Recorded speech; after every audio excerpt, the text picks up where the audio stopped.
Hello everyone and welcome back to the Yukir tribe, our snowy mountain tribe that has just finally reached new snowy lands. They're not very snowy right now, but thankfully we have our paws back down on some snowy plots and the Yukirs are no doubt going to feel right at home.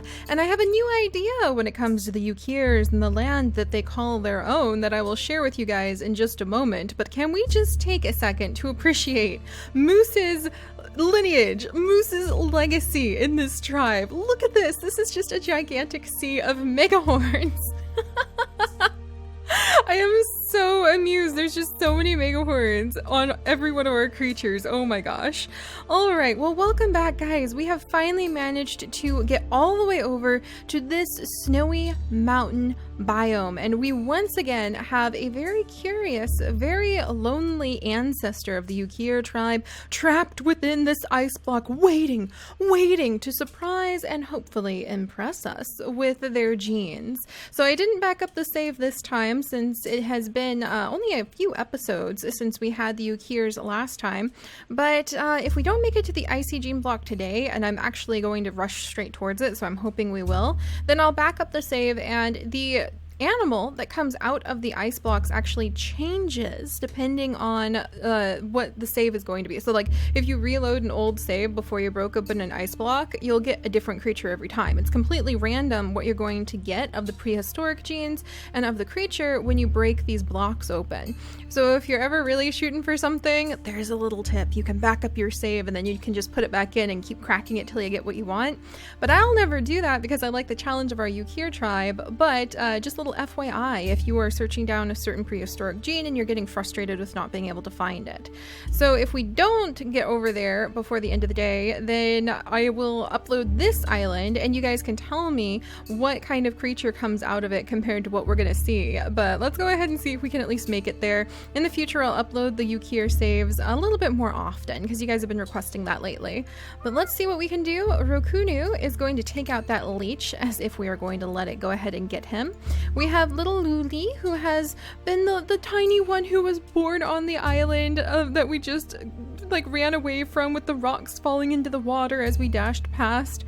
And little Luli was kind of handed off by her mother to her brothers and sisters and tribe mates so that they could bring her here. And the Yukir tribe, I think we have all armored body, yes we do, is probably going to start spreading out and picking their own trees to perch under and have their nest and begin to raise their family on. And I'll talk more about that in a little bit, but let's see who's the youngest and who's the oldest so I can figure out who needs to stay nearby and who we can send on. Kakois is kind of older. Avi is not so old. Bambi is very old. All right, we're gonna let old man Bambi kind of step over there. And Kakois is, oh, Kakois! I think she has found the perfect spot to go ahead and put down a nest. Thank you very much. And we'll let her get some food because we are running a little low on food and about to have some babies.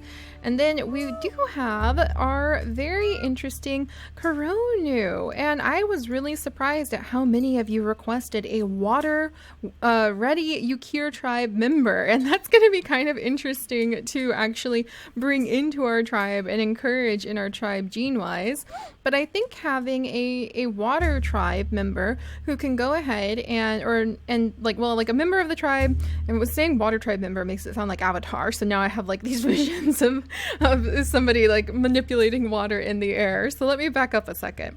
I think having a water capable Yukir family member or two would actually very much benefit us. So I think Kirnu is very curious, and we're going to go ahead and let him dive into the water and see if he can discover anything. Oh, there's a water healing plant in here that he could eat, and there are some clams. So let's see. Yeah, he just got the underwater breathing, which he already has. So we'll say Kirnu kind of shocked everybody diving into the icy waters because he just has an innate, deep passion for being able to explore these waters. And we do have a few tales that shouldn't be told in our tribe family tree, like Talo's tail. I see that swimming tail on you, sir. And then we also have Kalu's tail with a fishing tail that he shouldn't really have. But we're going to send Kalu over towards this waterfall so that he can hopefully find some fish from this icy waterfall right here and put that tail and that claw to good use. Kirinu will be able to do some fishing because of his fishing tail, but what I would really love to see is if we could pair up Kirinu with his beautiful panda spots and those somewhat intriguing antlers. I think he might be the subject of just a little bit of teasing from the mega horned Yukirs, but he might have a V kind of have his back because V also has antlers, and so I could see a V kind of backing up Kirinu and Kirinu kind of backing up a V, so they sort of bond over their tiny antlers in a family of mega horns. And we're gonna have a V. He's a little older. We'll send him this direction to start doing a bit of exploring. There was a whole nest over here. It's perfect. It's a perfect tree. I think Kokois might want to kind of claim this as her family tree. And I think Komoro might want to have her baby now. She's not terribly old though, so I almost feel like now that they've made it to the promised snowy lands that their ancestors blathered on about, that they might want to stretch out. They are all armored body, and we have always said that the armored body of our Yukir tribe tend to be a little bit more independent, and they tend to wander until it gets snowy. When the snow falls, that's when they know that they should be summoned back to the family nest and huddle up and stay really close, and that's usually when they start having the most babies, is when it snows, because then they can keep the babies warm and they can stay together. But the tribe normally doesn't stick really closely together as time goes on and they gain new traditions when it is sunny and when there's not snow. So we're gonna let Komoro go ahead and wander as well. And oh, we actually have a lot of panda pattern, I just noticed, spreading in the tribe, and it's kind of surreal to see the old patterning compared to our Berina tribe that we've got. Let's see, and who was Komoro's mate? Who knows at this stage, actually? We wouldn't be able to know who Komoro's mate was just yet because she hasn't had the baby and I can't remember. We'll let Roku go ahead, explore up this direction. I don't know if anybody would want to be clearing grass away. Talo is very, very young. I think he'd start running around too. Did we really only bring 2 females? How did you guys let me get away with that? Oh no, thank goodness. Luli, I need you now more than ever. Holy moly, my heart nearly stopped. Oh my gosh. And I think Luli might like Koronu because, you know, he's got the same color pattern as her, and Kalu she might have a little bit of a crush on, but I think Luli really likes her panda pattern. So, we'll have to see what we're gonna do with Luli, but we'll try to pass, we'll probably, dang it, they have the same genes. All right, so Luli's gonna have to like Kalu more. Darn, we're getting our genes a little bit closely related. Definitely time to go check what's inside of that ice block. So Talo's going to get a move on. He could take out that nasty leech for us if we wanted. All right, he'll go up here. Oh, there's a big fish. There's a big fish. Somebody needs to go get it. And then Krov, I feel like he'll come over and he'll start helping out with these nuts because somebody needs to eat these nuts. And Kokois actually does not have the ability to crack open those nuts. So she would be much more interested in this nest up here so that she could eat from these delicious berry bushes, perfectly located. She'll scooch up there and probably have another baby next time. All right, so let's begin our settlement of this island with our Yukirs. And that was a lot of sneezing bunnies. Nice. All right, so we're gonna have Kalu take out this leech for our pregnant Komoro so that she doesn't have to worry about that. And she has now discovered a curious creature over here. Oh my gosh, there's leeches everywhere. We're gonna have to make sure that our wonderful little Koronu is very careful. Let's see. Okay, see, there's another leech that could get Koronu if he's not careful. So he'll splash around and do some exploring. And I think Luli is pretty impressed by his exploring and maybe a bit curious and kind of wants to get into the water herself. So she'll kind of follow him to see what he's up to. Bambi, our old man Bambi, is just about to pass away. All right, so who was Vanku's father? Let's see. We've got Hammertail and Swimmingtail on Vanku and low fertility. So, Kokois, you can breed with Bambi actually, but neither of you have that tail. So we're starting to get into a little bit of a risky zone there. And she can also breed with Avi, and Avi is actually a lot healthier. So we're gonna have Kokois jump up here, and she's gonna go ahead and get pregnant. Thank you very much. There we go.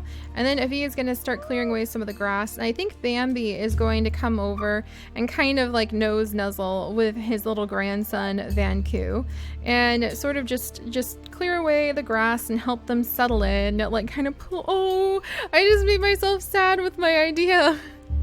Like Bambi might pull the grass down and kind of weave it around the nest so that itty bitty little Vanku will be nice and comfortable and warm. And this is Bambi's last day, so it's like the old elder taking care of what could be his grandchild. Bambi, how are you related? Okay, so Bambi, we're just gonna say that he is like the grandfather of this little one. So Vanku, we apparently have a lot of names I need to be giving to a lot of our Yukir creatures. So we're gonna go with, we're gonna go with Nota. So give me just a second. The names from our gigantic list of names that you guys have actually suggested and given me. And we've actually had a lot of people request the giant list of names, which is literally just me copy and pasting the names from the comment section. You guys can totally do that too. If you just keep a note, like little notepad open on your computer and then copy paste when you're looking through the comment section, you can build up this huge list of names in no time.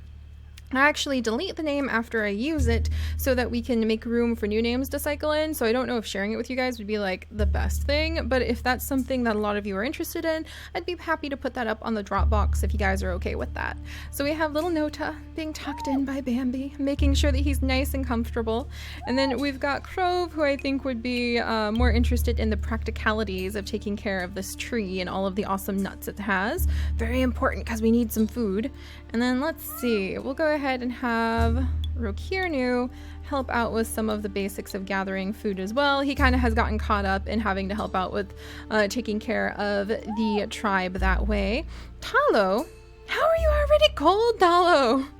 So Talo apparently has gotten cold as he continues to climb up the mountain. So he's getting chilly by climbing up the mountain to be able to investigate what's hiding up here. It's so exciting to let the Yukir spread out on new island after new island. So alright guys, we now need to say goodbye to Bambi. And he's tucking a little Nota in. I think he's a little bit... Oh, he has swimming tail too! Can you just imagine? Bambi would be telling Nota in a kind of a chuckly way that he knows the Yukirs are supposed to have hammer tails, and that he hopes that Nota's children will have hammer tails. But he's like, well, you inherited my tail, I suppose, son, like grandson. So, oh gosh, that would be quite cute. Alright, well, goodbye, Bambi. Oh, it makes me sad. I think Nota would be very happy that he had his grandfather's attention for so long, though. And we're just gonna call him grandfather because I have no idea if they're actually, like, you know, grandchild and grandfather or not. We'll go ahead and kick the tree again, and then now Crove is kind of teaching Nota how to gather up plenty of those nuts. Also, thank you to the people who were trying to help me learn how to say Crove properly. I'm just gonna say Crove, but it is a Russian word that's supposed to mean blood. That goes really well with those dark, beautiful, beautiful horns he has. I think that he is actually going to be one of the most attractive nichelings on the island to a lot of the remaining females. We don't have that many. Luli! I think that he'll actually be very attractive because of his black ram horns. And Luli feels closer to the other panda patterns. But, you know, those black, excuse me, not ram horns, those black mega horns are just very attractive amongst our Yukir nichelings right now. Also, we probably should have Komoro go ahead and just have a baby very soon. Oh, hey! Look at that! I think that she was planning on wandering a little bit more, but then kind of like the baby is coming now and she needed somewhere, and boom, there was a nest. And I think Carlo kind of somehow got wrapped into all of this nonsense. Oh good, they have good immunity. A+, very happy about that. Not so happy about the fishing tail though, darn. So I think Komoro is like relieved, and Kalu is kind of freaked out. He's like, whoa, wait a second, I don't know if I signed up for this. All right, and then we've got some more of our nuts, and we'll go ahead and gather up a little bit more food. And let's see, I think that Yukir might be getting a little bit agitated of all the grass that's stuck in his face, so he can't see a thing. And then Kokois, we'll scooch her down.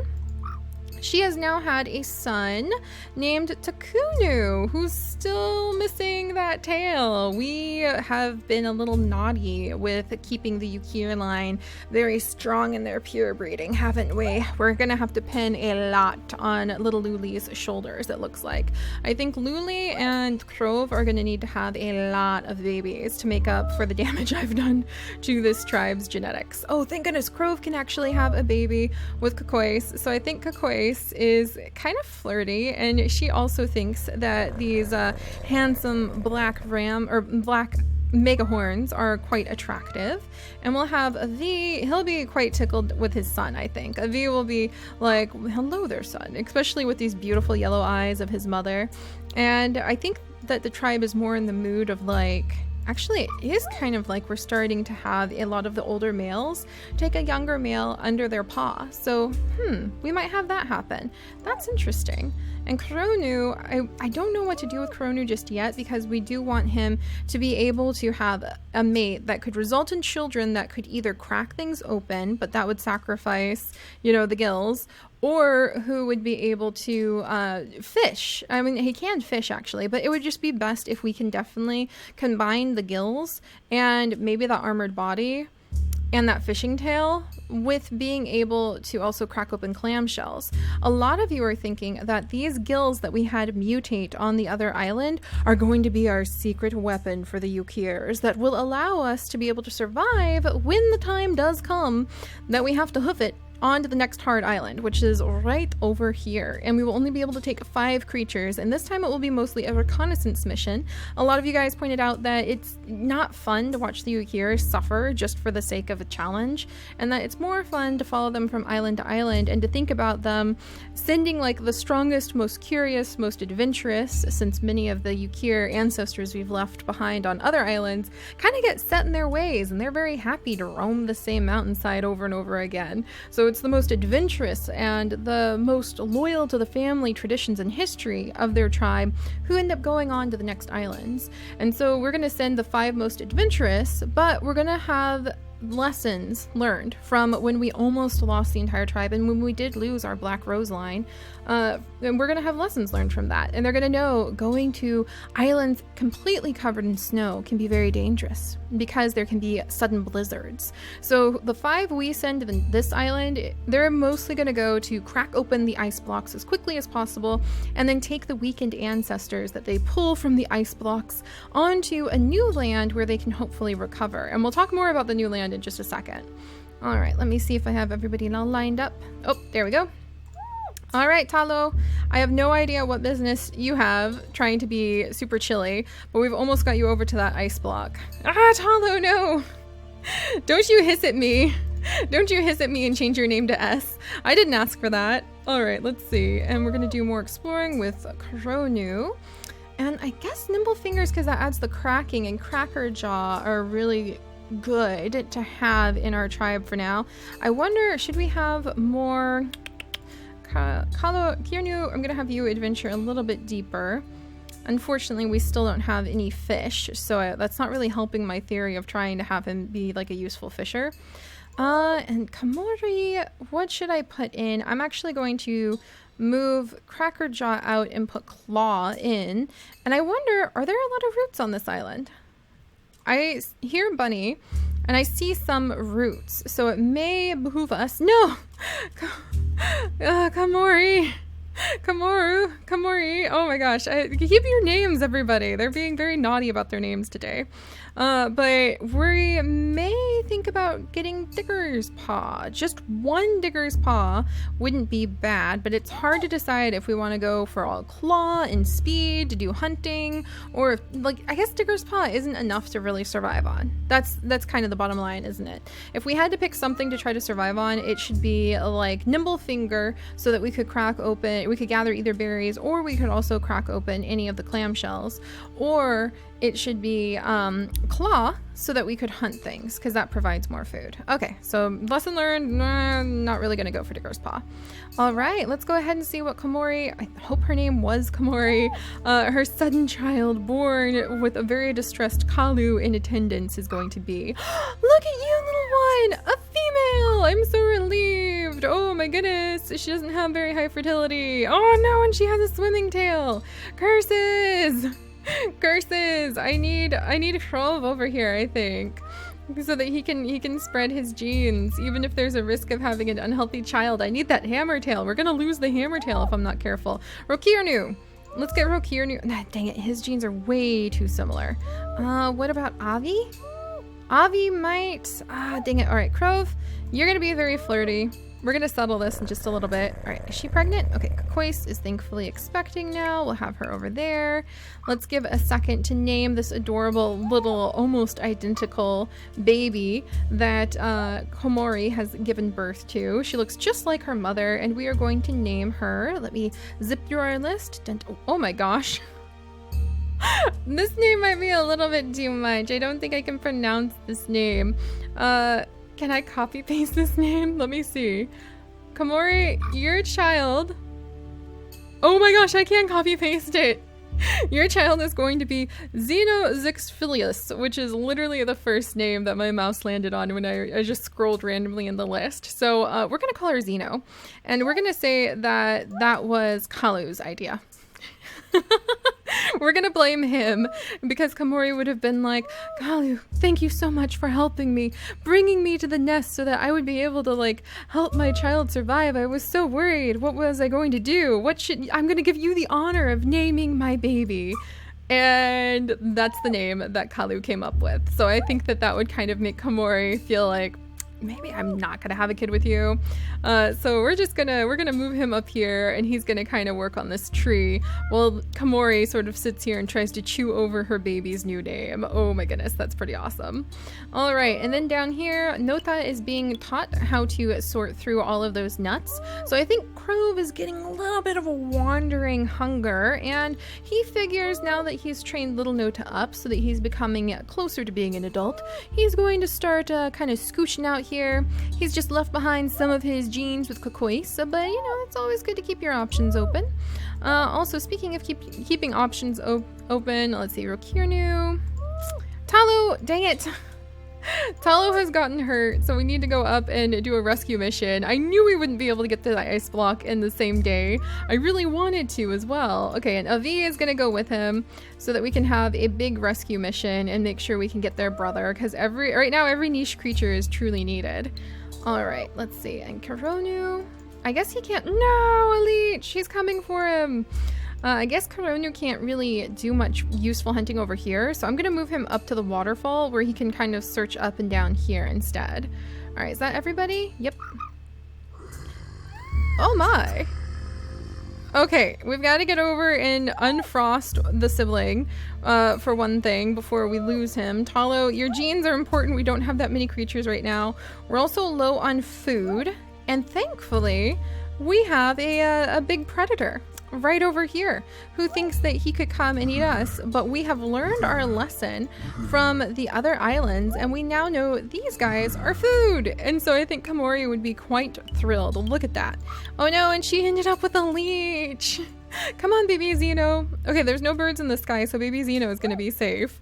But that's really funny. So the predator showed up just in time because we needed more food. And another one of the lessons that the Yukirs have taken on from the past snowy lands that we have visited is that they need to hunt from time to time. And usually they need to be more aggressive about hunting when the winter time comes. So I think they tend to focus on gathering up nuts and berries, unless there happens to be too many of them and not enough berry bushes. But they aren't really they don't go out of their way to hunt until the snow falls. And then there's just some instinct that is beginning to kick in from all of the lore and legacy and traditions they have been told that tells them now's the time, you must hurry, you must find more food. And whenever the snow starts falling is when the Yukirs get really agitated and they really start focusing on trying to do aggressive hunting. All right, and who do we have here? Lacois, and we're gonna give her a new name as well. And I love that name, whoever submitted Xeno's name, but I'm gonna hope this one isn't quite as much of a tongue twister for me. And it's not. This one's name is going to be Shira. And thank you so much to everybody who submits these names. It means so much to me to be able to make our tribe so full of your guys' names. Who's this? We have a new female. We have a new female. Oh my goodness. I think Takanu is just gonna be like, hello. All right, Rilana, and she's got webbed hind legs actually. And she has immunity C. She has blind eye recessive, and she does have cracker jaw. I'm gonna have to think about that. She also has high fertility and immunity H. Do we have immunity H in the family? We do. We're gonna have to do some thinking, guys. A lot of thinking about what to do with Rilana here. But I think that for now, she's going to pop down, and I think Rilana would be very happy, not to steal food, but just come down, very surprised at such a polite reception from a little young Takanu. Oh, I didn't realize that he like mutated both of those traits. Nice. And she would be kind of like, oh, well, you've got a beautiful daughter. And that would just tickle Kois, and she would be quite pleased to sit and chat and get to learn a little bit more about this new wanderer who has just wandered by. So very nice indeed. Kois, you need to get some more food, please. We're running a little low on food. Okay, now we're starting to run a bit low on food. So this is the time when being a little bit more aggressive about collecting food is going to be important. All right, let's get you out of the water. And we're going to pluck off that leech. And I think Luli, I think that she might have kind of a bit of a fling with Koronu, because she is a little bit enamored with him. So we'll go ahead and let them have a child in the attempt to kind of get those mega horns and the gills mixed together for one thing, but also in the attempt to try to introduce claw or nimble fingers, probably nimble fingers only through a mutation, to some of Koronu's line, so that we can have some fishers who can also hunt up those clams, which again may save us on a hard island. All right, and now what to do with the frozen brother? Well, the predator came, so we don't need to worry. Okay, there we go. We got this far at least. The predator came, so we don't need to worry about what we're gonna do. And we'll come up here. Yay, he defrosted! Oh, that's so cool. He automatically healed up now that he's being warmed up by his siblings. That is so awesome. Well, now he needs to like hurry and move. Can he get the bunny? I wonder if the bunny is still down there. There's a bunny right over here. Okay, let's see if we can get it. And then yes, all right. So he's going to present this rabbit as a way of saying thank you to his brothers for coming to his rescue when he started freezing in the snowy mountain tip tops and everything was going wrong up there. But yes, all right, so we're going to try to make it so we can have a swimming line of the Yukirs who can gather up clamshells. Kind of an odd twist in the family tree, but a lot of you guys are really into it. And it probably would help us as emergency clam gathering. I'm not sure how we'd like wrap that in with the prehistoric genes that we've been after, but it just might be an interesting thing to see. Otherwise, Luli is going to have to be really responsible for having tons of babies after this one with Koronu to keep the pure-blooded line going. It is getting very thin, and so are our food resources. And finally, you guys, I wanted to introduce one more idea I have for my Yukirs as a bit of a personal challenge, and that is only letting the Yukirs have their babies on snowy islands most of the time. The snowy islands are going to be where the Yukirs have their healthiest children. So the ones that are most aligned with the family tree, our goals of keeping the prehistoric genes inside of the tribe, will be born on the snowy island. And of course, there will be times when we have to have our creatures give birth on other islands. And I realized today a good challenge for us would be to say that the Yukirs' bodies, their prehistoric gene collection just naturally adapts best on snowy lands, snowy mountainous lands like this. So whenever we end up on a big forest area or a big flowery field, we'll have to go in and we will have to put in maybe one, maybe two traits that would take away from the Yukir's special prehistoric genes, like a medium tail. And we would say that that would cause the Yukir's babies away from the snowy lands of their ancestors and the mountains that they belong in to start adapting to new lands and losing the traits that make them Yukirs. I really like that challenge. I really like that twist. We could like just put it down in the 10% range. So there's just a chance it could happen. And so it's just a maybe penalty. It's like racing against the clock to get off of the more comfortable islands, which we could conceivably just stay on for generations, breed to our pleasure, and then have all the food gathered up we wanted before moving on. But it would keep us from staying on those islands too long because we need to keep the Yukirs in their challenge area of being in the snow. And I think that that would make a lot of sense, and it would also mean that there's just a chance things could go wrong. There's just a chance that we might have a mutation that would override our prehistoric genes, but it wouldn't always happen. And I like that idea. So let me know what you guys think about that. It may be something that you want to incorporate, as a personal challenge. Like maybe you have a tribe that would lose their special jungle traits if they don't breed in a jungle, and so on. Or maybe you have a tribe that would lose their aggression if they are not on a hard island and lose their claw or their attack abilities. It might be a way to really give yourself a fun personal challenge that I just wanted to share with you guys, and that we will be folding into the Yukir story. So that little idea aside, I will see you guys next time for cracking open the mystery of what is inside that ice block, and hopefully getting some purebred Yukirs going, because I'm getting a little bit nervous about this. So until next time, guys, bye bye.